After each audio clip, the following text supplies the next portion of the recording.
ci diggi géew bi grand combat la Vite Fait ak Cheikh Bary ba tey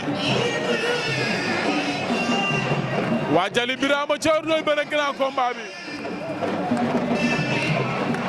Vite Fait écurie Serigne Ndiaye doomi mbër jàngil bëre yàgg des na la mës a ñam soo xoolee baay ba fi mu toll ay nit tolloon nañu fi di ko defal tey mu ngi koy defal doomam cey yëg-yëg ci làmb doomi Serigne Ndiaye la Vite Fait Cheikh Bary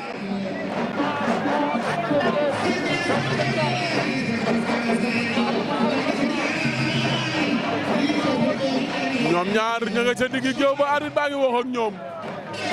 Malick Ngom lay wuyoo Mathieu nga ca wet ba arbitre ba sifflé na Cheikh Bary mbéb na supporter nee na ñu tekk kenn nooyeetul Cheikh Bary wàcc na sama xel dem ci Kaolack bëre Saalum Saalum la day dem door na Vite Fait dellu ginnaaw Vite Fait Cheikh Bary wàcc na ba ci suuf ma ngi koy dàq Vite Fait ngay dellu ginnaaw Cheikh Bary ngay direegu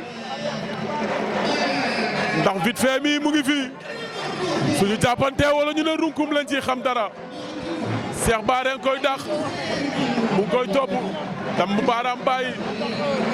Vite Fait daw na dox ci kawam kor na ko gauche droite xeex nañu xeexaat nañu door na ko mu daanu Vite Fait door na Cheikh Bary mu daanu Vite Fait door na Cheikh Bary mu daanu Vite Fait door na Cheikh Bary mu daanu kon nag jaxaay gi door na ko mu daanu Vite Fait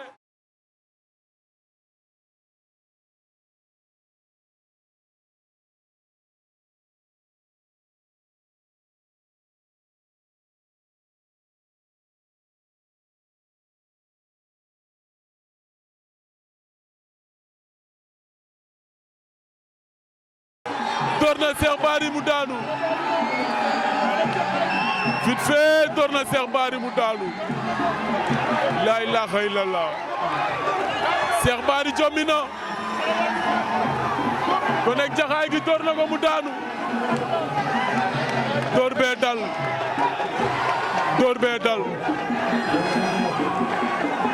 door na ko mu daanu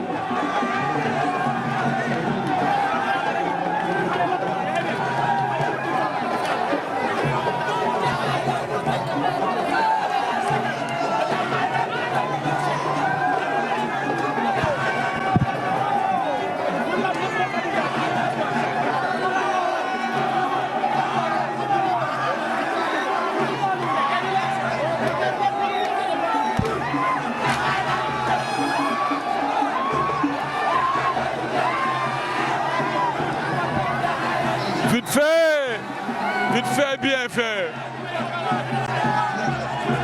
Vite Fait door na Cheikh Bary mu daanu jël bu amul benn werante dañoo xeex ñoom ñaar dooral ma door gi bari Cheikh Bary jël na coup wàcc na karo yi